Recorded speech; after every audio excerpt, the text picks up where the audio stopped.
Hi ಗೆಳೆಯರೆ, ನಿಮಗೆ CTL ಚಲುವ ಧ್ವನಿ ಲೋಕಕ್ಕೆ ಸ್ವಾಗತ. ಇವತ್ತು ಸೀಸನ್ 1 ನ ಎಪಿಸೋಡ್ 4 ನ ನೋಡೋಣ. ಲಾಸ್ಟ್ ಎಪಿಸೋಡ್ ನ ಎಂಡಿಂಗ್ ನಲ್ಲಿ ಮೋನಿಕಾನ ಶೂಟ್ ಮಾಡ್ದಂಗೆ ತೋರಿಸಿದ್ರಲ್ಲ, ಬಟ್ ಅವಳನ್ನ ಸಾಯಿಸಿಲ್ಲ, ನೆಲಕ್ಕೆ ಹೊಡೆದವನಷ್ಟೇ. ಬಿಕಾಸ್ ಡೆನ್ವರ್ ಗೆ ಮೋನಿಕಾನ ಶೂಟ್ ಮಾಡಲು ಮನಸ್ಸೇ ಇಲ್ಲ. ಅದಕ್ಕೆ ಮೋನಿಕಾ ಡೆನ್ವರ್ ಗೆ ಥ್ಯಾಂಕ್ಸ್ ಕೂಡ ಹೇಳ್ತಾಳೆ. ಅಮಿಕೊಂಡಿರ್ತೀಯಾ ಅಂತ ಫುಲ್ಲು ಕೋಪದಲ್ಲಿ ಗೋಡೆಗೆ ಗುತ್ತಾನೆ. ಏನ್ ಮಾಡೋದು, ಮೋನಿಕಾನ ಕೊಲೆ ಮಾಡದೆ ಬರ್ಲಿನ್ ನ ಆರ್ಡರ್ ನ ಮೀರ್ಬಿಟ್ನಲ್ಲ, ಸೊ ಫುಲ್ಲು ಗಾಂಡಲ್ಲವನೆ. ಆಗ ಮೋನಿಕಾ ನಿನ್ ಬೇಕಾದ್ರೆ ಅವ್ರಿಗೆ ನನ್ನ ಶೂಟ್ ಮಾಡ್ದೆ ಅಂತ ಹೇಳು, ನಾನು ಹೋಗಿ ಬಚ್ಚಿಡ್ಕೊಂತೀನಿ ಅಂತಾಳೆ. ಥೈಲ್ಯಾಂಡ್ ನಲ್ಲಿ ಮಾಡಿದ ಟೊಮೆಟೊ ಸಾಸ್, ನೆಲದ ಮೇಲೆ ಬ್ಲಡ್ ಇಲ್ಲ, ಸುಮ್ನೆ ಹೋಗ್ತೀಯಾ ಅಂದ್ರೆ ಹಂಗಾದ್ರೆ ನನ್ನ ಕಾಲಿಗೆ ಫೈರ್ ಮಾಡು, ಆಗ ಬ್ಲಡ್ ಜಾಸ್ತಿ ಬರುತ್ತೆ, ಸಾಯಿಸ್ದಂಗು ಕಾಣುತ್ತೆ, ಆಮೇಲೆ ನನ್ನ ಸೇಫ್ ಫಾಲ್ಟ್ ನಲ್ಲಿ ಕರ್ಕೊಂಡು ಹೋಗಿ ಬಿಟ್ಬಿಡು ಅಂತ ಹೇಳ್ತಾಳೆ. ಏನೇ ಆಗಿ ಬ್ಲಡ್ ಕೊಟ್ಟಾದ್ರೂ ಬದುಕ್ಬೇಕು ಅನ್ನೋ ನೀತಿ ಮೋನಿಕಾದು. ಸರಿ ಓಕೆ ಅಂತ ಅವಳ ತೊಡೆಗೆ ಶೂಟ್ ಮಾಡುತ್ತಾನೆ. ಆಲ್ರೆಡಿ ಒಂದು ಬುಲೆಟ್ ನೆಲಕ್ಕೆ ಹೊಡೆದವನಲ್ಲ, ಅವಾಗ್ಲೂ ಸೌಂಡ್ ಆಗಿತ್ತಲ್ಲ, ಸೊ ಈಗ ಫೈರ್ ಮಾಡಿದ್ರಿಂದ ಎರಡೆರಡು ಬುಲೆಟ್ ಅಂತ ಡೌಟ್ ನಲ್ಲಿ ಬರ್ಲಿನ್ ಬಂದು ನೋಡ್ತಾನೆ. ಅಲ್ಲಿ ಆಲ್ರೆಡಿ ಫುಲ್ ಗಾಂಡಲ್ಲಿದ್ದ ಡೆನ್ವರ್ ಹತ್ರ ಬಂದು, ಏನ್ ಗುರು ಒಬ್ಬಳ್ ಸಾಯಿಸಕ್ಕೆ 2 ಬುಲೆಟಾ ಅಂದ್ರೆ, ಲೋನ್ಲಿ ಆಗಿರೋ ಲೋಕಲ್ ಪೀಸ್, ಅಷ್ಟೊಂದು ಅಕ್ಕರೆ ಇದ್ರೆ ನೀನೇ ಬಂದು ಫೈರ್ ಮಾಡ್ಬೇಕಲ್ಲ, ಇಂಥದ್ನೆಲ್ಲ ನನ್ನ ಹತ್ರ ಕೊಟ್ಟು ನೀನು ಎಸ್ಕೇಪ್ ಆಗೋಕ್ ನೋಡ್ತೀಯಾ ಅಂತ ಡೆನ್ವರ್ ಗಾಂಡಾದ್ರೆ, ಇನ್ನೊಂದ್ ಸಾರಿ ನನ್ ಮೇಲೆ ಕೈ ಮಾಡ್ದೆ ಅನ್ಕೋ, ನೀನ್ ಖಾಲಿ, ಇವಳನ್ನ ಬೇಸ್ಮೆಂಟ್ ನಲ್ಲಿ ಬಿಸಾಕಿ ಬ್ಲಡ್ ನೆಲ್ಲ ಕ್ಲೀನ್ ಮಾಡು ಅಂತ ಹೇಳ್ತಾನೆ. ನೆಕ್ಸ್ಟ್ ಮೋನಿಕಾನ ತಗೊಂಡೋಗಿ ಸೇಫ್ ವಾಲ್ಟ್ ಒಳಗೆ ಡೆನ್ವರ್ ಬಿಡ್ತಾನೆ. ಆ ಕಡೆ ರಿಕೆಲ್ ನ ಮನೆಯಲ್ಲಿ ಅವರ ಮಗಳು ಕಾಣ್ತಾ ಇಲ್ಲ. ಆಗ ಅಜ್ಜಿ ಒಂಥರ ಮೆಂಟಲ್ ತರ ಆಡ್ತಾವಳೆ. ಒಂದು ಬೋರ್ಡ್ ನಲ್ಲಿ ತುಂಬಾನೇ ಪೇಪರ್ಸ್ ನ ಸ್ಟಿಕ್ ಮಾಡೋರೆ. ಅದೇನಂದ್ರೆ ಅದ್ರಲ್ಲಿ ತಾನ್ಯಾರು ಏನು ಅಂತೆಲ್ಲ ಬರ್ದಿರೋದನ್ನ ನೋಡ್ತಾರೆ. ವಾಟ್ ಮೀನ್ಸ್ ಈ ಅಜ್ಜಿಗೆ short time memory loss, so ಎಲ್ಲಾನು ಸ್ವಲ್ಪ ಹೊತ್ನೆಲ್ಲ ಮರಿತಾರೆ. ಅದ್ರಿಂದಾನೆ ಈ ಸ್ಟಿಕ್ಡ್ ಪೇಪರ್, ಅದ್ರ ಮೂಲಕನೇ ಇವರ ಐಡೆಂಟಿಟಿ ತಿಳ್ಕೊಂತಾರೆ. ಈಗ ತನ್ನ ಮೊಮ್ಮಗಳು ಕಾಣ್ತಾ ಇಲ್ಲ ಅಂತ ತಿಳ್ಕೊಂಡು ಹುಡುಕ್ತಾರೆ, ಎಲ್ ನೋಡಿದ್ರು ಸಿಗ್ತಾ ಇಲ್ಲ. ಸೊ ಮ್ಯಾಟರ್ ಅನ್ನ ರಿಕಲ್ ಗೆ ಹೇಳೋಕೆ ಅವರಮ್ಮ ಟ್ರೈ ಮಾಡ್ತಾರೆ, ಬಟ್ ರಿಕಲ್ ಫೋನ್ ನ ರಿಸೀವ್ ಮಾಡಲ್ಲ. ನೆಕ್ಸ್ಟ್ ರೆಸ್ಟೋರೆಂಟ್ ಇಂದ ಪ್ರೊಫೆಸರ್ ಫೋನ್ ಇಂದ ರಿಕಿಲ್ ಅವರ ಅಮ್ಮಂಗೆ ಕಾಲ್ ಮಾಡಿದ್ರಲ್ಲ, ಸೊ ಆ ನಂಬರ್ ಅದ್ರಲ್ಲಿ ಪ್ರೊಫೆಸರ್ ನ ಹುಡುಕಿ ಅಜ್ಜಿ ಕಾಲ್ ಮಾಡಿ ಎಮರ್ಜೆನ್ಸಿ ರಿಕಿಲ್ ಹತ್ರ ಮಾತಾಡ್ಬೇಕು ಅಂದ್ರೆ ಪ್ರೊಫೆಸರ್ ರಿಕಲ್ ನ ಹುಡುಕೊಂಡು ಆ ಪೊಲೀಸ್ ಕ್ಯಾಂಪ್ ಗೆ ಬರ್ತಾರೆ. ಮ್ಯಾಟರ್ ನೆಲ್ಲ ಹೇಳಿ ಅವ್ರಿಗೆ ಫೋನ್ ಕೊಡ್ತಾರೆ. ಈ ಸೀನ್ ಹೆಂಗಿರುತ್ತೆ ಅಂದ್ರೆ, ಒಬ್ಬ ದಿಲ್ ಆದ ದರೋಡೆಕೋರ ಅವನನ್ನ ಹಿಡಿಲಿಕ್ಕೆ ಟ್ರೈ ಮಾಡ್ತಿರೋ ಪೊಲೀಸ್ ಕ್ಯಾಂಪ್ ಒಳಗೆ ಹೋಗಿ ಸ್ಲೆಡ್ಜ್ ಮಾಡೋ ಸಿಂಹ ತರ, ಏನ್ ಗುರು ನೀವೇನ್ ಮಾಡ್ತಾ ಇದ್ರಿ ಇಲ್ಲೆಲ್ಲ ಅಂತ ಪೊಲೀಸ್ನವ್ರನ್ನೇ ಕೇಳ್ತಾನೆ. ಇದೋ ತರ KGF ಮೂವಿಯ ರಾಕಿ ಬಾಯ್ ಸೀನ್ ತರ ಇದೆ. ಅವರನ್ನ ಹೊರಕ್ಕೆ ಹೋಗಕ್ಕೆ ಹೇಳಿದ್ರೆ ಆ ಕೊರನಲ್ಗೆ ಒಂದು ಸಲ್ಯೂಟ್ ಹಾಕಿ ಹೊರಗೆ ಬರ್ತಾರೆ. ನೆಕ್ಸ್ಟ್ ಒಳಗೆ ಬರ್ಲಿನ್ ಮೋನಿಕಾ ಹತ್ರದಿಂದ ತಗೊಂಡ ಫೋನ್ ನ ಹಾಸ್ಟೇಜಸ್ ಗಳ ಹತ್ರ ತೋರಿಸಿ, ಇದನ್ನ ಇಟ್ಕೊಂಡಿದ್ದವರು ರೂಲ್ ನ ಮೇರಿದ್ರಿಂದ ಅವರನ್ನ ಮುಗ್ಸಾಯ್ತು, ಸೊ ಹೇಳಿ ನಿಮ್ಮಲ್ಲಿ ಇನ್ನು ಯಾರ್ಯಾರು ಫೋನ್ ಇಟ್ಕೊಂಡಿದ್ದೀರಾ ಅಂತಂದ್ರೆ, ಆಗ ಟೋಕಿಯೋ ಹತ್ರ ಬಂದು ಏನ್ ನಡೀತಾ ಇದೆ ಇಲ್ಲಿ, ಆಲ್ರೆಡಿ ಪ್ರೊಫೆಸರ್ ಯಾರನ್ನು ಗಾಯ ಮಾಡಬೇಡಿ ಅಂತ ಹೇಳಿದ್ರಲ್ಲೋ ಅಂತ ಕೇಳಿದ್ರೆ, ಅವಳನ್ನ ಜೀವಂತವಾಗಿ ಬಿಟ್ಟಿದ್ರೆ ನಾವೆಲ್ಲ ಯಾರು ಎಷ್ಟು ಜನ ಇದ್ದೀವಿ ಅನ್ನೋ ಕತೆ ಎಲ್ಲ ಹೊರಗೆ ಗೊತ್ತಾಗ್ಬಿಡ್ತಿತ್ತು ಅಂತ ಬರ್ಲಿನ್ ಹೇಳ್ತಾನೆ. ಇದನ್ನೆಲ್ಲ ಪ್ರೊಫೆಸರ್ಗೆ ಹೇಳ್ಬೇಕು ಅಂತ ರಿಯೋ ಕಾಲ್ ಮಾಡ್ತಾನೆ, ಬಟ್ ಪ್ರೊಫೆಸರ್ ರಿಸೀವ್ ಮಾಡ್ತಾ ಇಲ್ಲ. ಬಿಡು, ಅವರು ಮನುಷ್ಯರಲ್ವಾ, 24 ಗಂಟೆನೂ ನಿನ್ನೆ ನೋಡ್ಕೊಳಕಾಗತ್ತಾ, ಅವ್ರು ಊಟ ಮಾಡ್ಬೇಕು, ಮಲಗ್ಬೇಕು, ಅವರ ಬದಲಾಗಿಯೇ ನಾನು ನಿಮ್ಮ ಇನ್ಚಾರ್ಜ್ ಆಗಿರೋದು ಅಂತ ಬರ್ಲಿನ್ ಹೇಳಿದ್ರೆ, ಗನ್ ಫೈರ್ ಆಗಿದ್ದು ಸೌಂಡ್ ಮತ್ತೆ ಅಲ್ಲಿ ನಡೀತಾ ಇರೋದನ್ನೆಲ್ಲ ಕೇಳಿ ಮಾಸ್ಕೋ ಅಲ್ಲಿಗೆ ಬಂದು ಬರ್ಲಿನ್ ಹತ್ರ ಏನಾಯ್ತು ಅಂತ ಕೇಳ್ತಾನೆ. ಅದಕ್ಕೆ ಬರ್ಲಿನ್ ಒಂದು ಹುಡುಗಿನ ಸುಡ್ಬೇಕಾಗಿತ್ತು, ಅದನ್ನ ಡೆನ್ವರ್ ಮುಗಿಸ್ತಾ ಅಂತ ಮಾಸ್ಕೋಗೆ ತಿಳಿಸ್ತಾನೆ. ನನ್ನ ಮಗ ಒಬ್ಳು ಹುಡುಗಿನ ಸಾಯಿಸೋನ ಅಂತಿದ ತಕ್ಷಣ ಮಾಸ್ಕೋ ಫುಲ್ಲು ಫೀಲ್ ಆಗೋಗ್ತಾನೆ. ಬಿಕಾಸ್ ಮಾಸ್ಕೋ ಡೆನ್ವರ್ ಇದುವರೆಗೂ ಕೊಳ್ಳೆ ಹೊಡೆದರೆ ವಿನಃ ಯಾರನ್ನು ಸಾಯಿಸಿಲ್ಲ.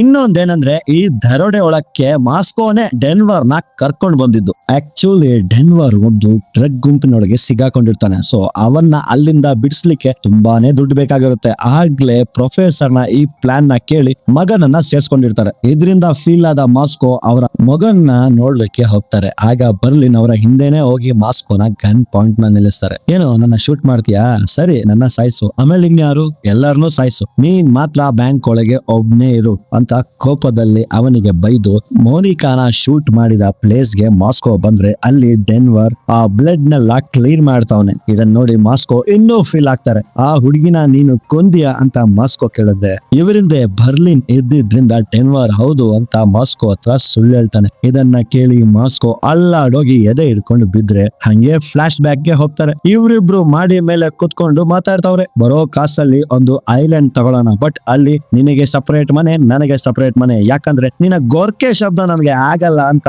ಒಳ್ಳೆ ಅಪರೂಪಕ್ಕೆ ಸಿಕ್ಕಿರೋ ಚಡ್ಡಿ ಬಡ್ಡಿಗಳ ತರ ಕ್ಲೋಸ್ ಆಗವ್ರೆ. ಈ ಸೀನ್ ನ ಯಾಕೆ ತೋರಿಸ್ತಾರೆ ಅಂದ್ರೆ, ಡೆನ್ವರ್ ಏನೇ ಕೋಪಿಷ್ಟ ಆಗಿದ್ರು ಅವರಪ್ಪ ಅಂದ್ರೆ ಅವನಿಗೆ ಉಸಿರು. ಅವರಪ್ಪ ಕೆಳಗೆ ಬಿದ್ದಾಗ ಭಯದಿಂದ ಅವರನ್ನು ಎತ್ಕೊಂಡೋಗಿ ಮಲಗಿಸ್ತಾನೆ, ಹುಷಾರಾಗಿ ನೋಡ್ಕೊಂತಾನೆ. ನೆಕ್ಸ್ಟ್ ಕಾಲಿಗೆ ಏಟಾಗಿರೋ ಮೋನಿಕಾನ ನೋಡ್ಲಿಕ್ಕೆ ಸೇಫ್ ಹೌಸ್ಗೆ ಹೋಗ್ತಾನೆ. ಡೆನ್ವರ್ ಅಲ್ಲೆಲ್ಲ ಬ್ಲಡ್ ನ ನೋಡಿ ಅವಳಿಗೆ ಫಸ್ಟ್ ಏಡ್ ಮಾಡಿ ಟ್ಯಾಬ್ಲೆಟ್ ಕೊಟ್ಟು ಅದನ್ನೆಲ್ಲ ಕ್ಲೀನ್ ಮಾಡ್ತಾನೆ. ಹಂಗೆ ಡ್ರೆಸ್ಸಿಂಗ್ ಕೂಡ ಮಾಡಿ ಒಳ್ಳೆ ಕಾಸ್ಟ್ಲಿ ಆದ ಕೇರ್ ಟೇಕರ್ ತರ ನೋಡ್ಕೊಂತಾನೆ. ಬಟ್ ಇವನ್ ಯಾರು, ಯಾಕೆ ಇಷ್ಟೆಲ್ಲ ಹೆಲ್ಪ್ ಮಾಡ್ತಾವನೆ ಅಂತ ಕನ್ಫ್ಯೂಸ್ ನಲ್ಲಿ ಮೋನಿಕಾ ನೋಡ್ತಾವಳೆ. ತನ್ನ ಮಗ ಮಾಡಿದ ಕೆಲಸದಿಂದ ತುಂಬಾನೇ ಡಿಸ್ಟರ್ಬ್ ಆದ ಮಾಸ್ಕೋ ಹೊರಗೋಗಿ ಸರೆಂಡರ್ ಆಗೋಕೆ ಡೋರ್ ಓಪನ್ ಮಾಡಿ ಟ್ರೈ ಮಾಡ್ತಾನೆ. ಟೀಮ್ ಅವರೆಲ್ಲ ಕಿರಿಸ್ತಾರೆ, ಮಾಸ್ಕೋ ಏನ್ ಮಾಡ್ತಾ ಇದೀರಾ ಅಂತ. ಇದನ್ನೆಲ್ಲ ಹೊರಗಿಂದ ಗಮನಿಸ್ತಾ ಇರೋ ಸ್ನೈಪರ್ ಟೀಮ್ ಇವರು ಮಾಸ್ಕ್ ಹಾಕೊಂಡಿಲ್ಲದನ್ನ ನೋಡ್ತಾರೆ. ಸೊ ಸ್ನೈಪರ್ ಶಾಟ್ ತಗೊಳಕ್ಕೆ ರೆಡಿ ಆದ್ರೆ ಅಷ್ಟರಲ್ಲಿ ಡೆನ್ವರ್ ಅಲ್ಲಿಗೆ ಬಂದು ಮಾಸ್ಕೋನ ಹಿಡ್ಕೊಂಡು, ಯಾಕಪ್ಪ ಏನಾಯ್ತು, ಮಾಸ್ಕ್ ಹಾಕೊಳ್ಳಪ್ಪ, ಅವ್ರು ನೋಡ್ಬಿಡ್ತಾರೆ, ಶೂಟ್ ಮಾಡ್ತಾರೆ ಅಂತ ಕೇಳ್ಕೊಂತವನೆ. ನನ್ನಿಂದನೇ ಎಲ್ಲ ಆಗಿದ್ದು, ನಾನೇ ಇದ್ರಲ್ಲಿ ನಿನ್ನ ಸೇರ್ಸಿದ್ದು,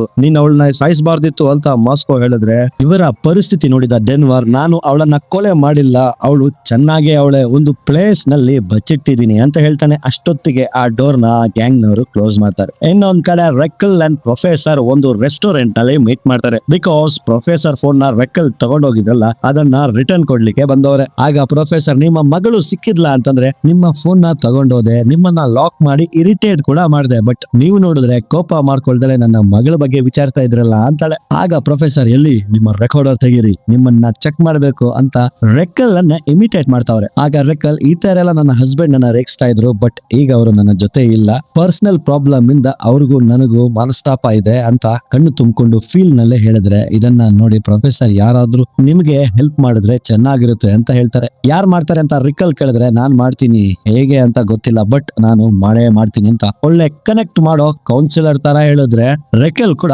ವಿಶ್ವಾಸದಲ್ಲಿ ಅವರ ಕೈನ ಹಿಡ್ಕೊಂತಾರೆ. ಅಲ್ಲಿಗೆ ರೆಕಲ್ ನ ಟೀಮೇಟ್ ಬರ್ತಾರೆ, ಇವರ ಹೆಸರು ಏಂಜಲ್. ಇದು ಚೆನ್ನಾಗಿದೆಯಲ್ಲ, ಹಾಗೆ ಕಂಟಿನ್ಯೂ ಮಾಡೋಣ. ಸೊ ಏಂಜಲ್ ರೆಸ್ಟೋರೆಂಟ್ ಗೆ ಬಂದು ಬ್ಯಾಂಕ್ ನಲ್ಲಿ ನಡೆದ ಇನ್ಸಿಡೆಂಟ್ ನ ಬಗ್ಗೆ, ಅಂದ್ರೆ ಡೆನ್ವರ್ ಅಂಡ್ ಮಾಸ್ಕೋ ನ ಬಳಿ ಒದ್ದಾಡಿದ್ರಲ್ಲ ಅದರ ಬಗ್ಗೆ, ಬಟ್ ಅವರು ಹಾಸ್ಟೇಜಸ್ ಇಲ್ಲ ಅಂದ್ರೆ ಹೈಸ್ಟ್ ಟೀಮ್ ಅಂತ ತಿಳಿಲಿಲ್ಲ ಅಂತ ಹೇಳಿ ಇವರಿಬ್ರು ಅಲ್ಲಿಂದ ಹೋದ್ರೆ, ಇದನ್ನ ಕೇಳಿ ಪ್ರೊಫೆಸರ್ ಕೂಡ ಗಾಬರಿಯಲ್ಲಿ ಅಲ್ಲಿಂದ ಹೋಗ್ತಾರೆ. ನೆಕ್ಸ್ಟ್ ಮಾಸ್ಕೋನ ಸಮಾಧಾನ ಮಾಡಿ ಡೆನ್ವರ್ ಅವರಿಗೆ ಫ್ರೆಶ್ ಏರ್ ಬ್ರೀತ್ ಮಾಡಿಸ್ಲಿಕ್ಕೆ Denver, Moscow and some hostages ನ ಜೊತೆ ಮಾಸ್ಕ್ ಹಾಕೊಂಡು ರೂಫ್ ಟಾಪ್ ಗೆ ಹೋಗ್ತಾನೆ. ಸೊ ಆಗ್ಲೇ ಯಾರು ಹೈಸ್ಟ್ ಟೀಮ್ ಯಾರು ಹಾಸ್ಟೇಜಸ್ ಅಂತ ಪೊಲೀಸ್ನವ್ರಿಗೆ ತಿಳಿಯಲ್ಲ. ಇದನ್ನೆಲ್ಲ ನೋಡಿದ ಪ್ರೊಫೆಸರ್ ಬರ್ಲಿನ್ಗೆ ಕಾಲ್ ಮಾಡಿ, ಏನ್ ಮಾಡ್ತಾವ್ರೆ ಅವರು, ಯಾಕೆ ಮೇಲ್ ಹೋಗೋರೆ ಅಂತ ಕೇಳ್ತಾರೆ. ಬರ್ಲಿನ್, ನಾನು ಬೇಡ ಅಂತಾನೆ ಹೇಳ್ದೆ, ಬಟ್ ನನ್ನ ಗನ್ ಪಾಯಿಂಟ್ ನಲ್ಲಿ ಲಾಕ್ ಮಾಡಿ ಕನ್ವಿನ್ಸ್ ಮಾಡಿದ್ರು, ಬಿಕಾಸ್ ಮಾಸ್ಕೋಗೆ ಬ್ರೀತಿಂಗ್ ಪ್ರಾಬ್ಲಮ್ ಇರೋದ್ರಿಂದ ಅವರಿಗಾಗಿ ಫ್ರೆಶ್ ಏರ್ ಗೋಸ್ಕರ ಹೊರಗೆ ಹೋಗವ್ರೆ, ಸೊ ನಾನು ಅಲೋ ಮಾಡಿದೆ ಅಂತ ಬರ್ಲಿನ್ ಹೇಳ್ತಾನೆ. ಅದಾದ್ಮೇಲೆ ಬರ್ಲಿನ್ ಅಲ್ಲಿದ್ದ ರಿಯೋ ಅಂಡ್ ಟೋಕಿಯೋಗೆ, ಲೇ ಜಾನ್ಸ್ಬರ್ಗ್ ನಲ್ಲಿ ಹುಟ್ಟಿರೋ ಜೋಡಿ ಹಾಕಿ, ನಿಮಗೆ ಕಾಸು ಬೇಕೋ ಬೇಡವೋ, ಸ್ವಲ್ಪ ನಾದ್ರೂ ಪ್ರೊಫೆಷನಲ್ಸ್ ತರ ನಡ್ಕೊಳ್ಳೋ ಅಂತ ಹೇಳ್ತಾನೆ. ಆಗ ನೈರೋಬಿ, ಯಾರನ್ನ ನೋಡಿ ಪ್ರೊಫೆಷನಲ್ ಅಲ್ಲ ಅಂತ ಇದೆಯಾ, ಈ ಪ್ರಿಂಟ್ ಮಾಡಿರೋ ನೋಟ್ ನ ಯಾವನ್ನಾದ್ರೂ ಕಂಡಿಡಿದ್ಬಿಟ್ರೆ ಆಗ ಹೇಳ್ತೀನಿ, ಯಾಕಂದ್ರೆ ಅಷ್ಟು ಪರ್ಫೆಕ್ಟ್ ಆಗಿ ಕೇರ್ ನಲ್ಲಿ ಪ್ರಿಂಟ್ ಮಾಡಿಸಿದೀನಿ, ಅದೇ ನನ್ನ ಪ್ರೊಫೆಷನಲ್. ನಾನೇನು ನಿನ್ನ ತರ ಕಾಸಿಗಾಗಿ ಕುಲ್ಗೆಟ್ಟೋಗಿಲ್ಲ ಅಂತ ನೈರೋಬಿ ಕಂಡಾದ್ರೆ, ನೆಕ್ಸ್ಟ್ ಮೇಲೆ ಡೆನ್ವರ್ ಮಾಸ್ಕೋ ಹತ್ರ ಫುಲ್ ಆರಾಮಾಗಿ ಬ್ರೀತ್ ಮಾಡಪ್ಪ ಅಂತ ಹೇಳ್ತಾ ಇರ್ತಾನೆ. ಅದೆಲ್ಲ ಬಿಡೋ, ನೀನು ನಿಜವಾಗ್ಲೂ ಹೇಳು, ಆ ಹುಡುಗಿನ ಸಾಯಿಸ್ದ ಅಂತ ಹೇಳಿದ್ರೆ, ಇಲ್ಲಪ್ಪ ನಾನ್ ಸಾಯಿಸ್ಲಿಲ್ಲ, ಬರ್ಲಿನ್ ಅವಳ ಹತ್ರ ಫೋನ್ ಕಂಡಿಡ್ಬಿಟ್ಟ, ಅವಳನ್ನ ಸಾಯಿಸ್ಲಿಕ್ಕೆ ಆರ್ಡರ್ ಕೂಡ ಕೊಟ್ಟ, ನನ್ಗೆ ಏನ್ ಮಾಡ್ಬೇಕು ಅಂತ ತಿಳಿಲಿಲ್ಲ ಅಂತ ಡೆನ್ವರ್ ಹೇಳ್ತಾ ಇದ್ರೆ, ಇದು ಆ ಮ್ಯಾನೇಜರ್ ನ ಕಿವಿಗೆ ಬೀಳುತ್ತೆ. ಆ ಅವಸರ ಕೊಟ್ಟಿರೋ ಆರ್ಮೇಚರ್ ಏನ್ ನಡೀತಾ ಐತೆ ಅಂತ ತಿಳಿದೆ ಡೆನ್ವರ್ ನ ಬೈತಾವ್ನೆ. ಏನೋ ಮಾಡಿದ್ರಿ ಮೋನಿಕಾಗೆ, ಅವಳು ಇನ್ನೋಸೆಂಟ್ ಕಣೋ, ಅವಳನ್ನೇನೋ ಮಾಡಿದ್ರಿ ಅಂತ ಅವನ ಹತ್ರ ಇರೋ ಡಮ್ಮಿ ಗನ್ ತೋರಿಸಿ ಕೇಳ್ತಾ ಇದ್ರೆ, ಇದನ್ನ ಅಲ್ಲಿ ಸುತ್ತ ಇದ್ದ ಸ್ನೈಪರ್ ಟೀಮ್ ನೋಡ್ತಾವ್ರೆ, ಬಟ್ ಅವ್ರಿಗೆ ಮ್ಯಾನೇಜರ್ ಹತ್ರ ಇರೋದು ಡಮ್ಮಿ ಗನ್ ಅಂತ ಗೊತ್ತಿಲ್ಲ. ಸೊ ಸ್ನೈಪರ್ಸ್ ಅಲ್ಲಿಂದ ಟಾರ್ಗೆಟ್ ಮಾಡಿದ್ರೆ, ಇದನ್ನ ನೋಡಿದ ಡೆನ್ವರ್, ಅಪ್ಪ ಸ್ನೈಪರ್ಸ್ ಕುತ್ಕೋಬಿಡಿ, ಸೊ ದಟ್ ನಾವು ಅವ್ರಿಗೆ ಹಾಸ್ಟೇಜಸ್ ತರ ಕಾಣ್ತೀವಿ, ಕುತ್ಕೊಳಪ್ಪ ಅಂತ ಡೆನ್ವರ್ ಹೇಳಿದ್ರೆ, ಸೊ ಡೆನ್ವರ್ ಅಂಡ್ ಮಾಸ್ಕೋ ಕೆಳಗೆ ಕುತ್ಕೊಂತಾರೆ. ಇದನ್ನೆಲ್ಲ ದೂರದಿಂದ ನೋಡಿದ್ರೆ ಮ್ಯಾನೇಜರ್ ಅಲ್ಲಿರೋರ್ನ ಗನ್ ಪಾಯಿಂಟ್ ನಲ್ಲಿ ಹೆದರ್ಸ್ತಾ ಇರೋ ತರ ಕಾಣ್ತಾ ಇದೆ. ಸೊ ಕಿಡ್ನಾಪರ್ ಅಮಾಯಕರನ್ನ ಶೂಟ್ ಮಾಡ್ತಾವನೆ ಅಂತ ತಿಳಿದ ಪೊಲೀಸ್ನವರು ರೆಕ್ಕಲ್ಗೆ ಹೇಳಿದ್ರೆ, ರೆಕ್ಕಲ್ ಕೂಡ ಆರ್ಡರ್ ಕೊಡ್ತಾರೆ. ಆಗ ಮ್ಯಾನೇಜರ್ ನ ಶೂಟ್ ಕೂಡ ಮಾಡ್ತಾರೆ. ಅಲ್ಲಿಗೆ ಎಪಿಸೋಡ್ 4 ಮುಗಿಯುತ್ತೆ. ನೆಕ್ಸ್ಟ್ ಎಪಿಸೋಡ್ ಗಾಗಿ ಸಬ್ಸ್ಕ್ರೈಬ್ ಮಾಡ್ಕೊಳ್ಳಿ, ಹಂಗೆ ಕಮೆಂಟ್ ಮಾಡಿ, ಲೈಕ್ ಮಾಡಿ, ಶೇರ್ ಮಾಡಿ. Thank you.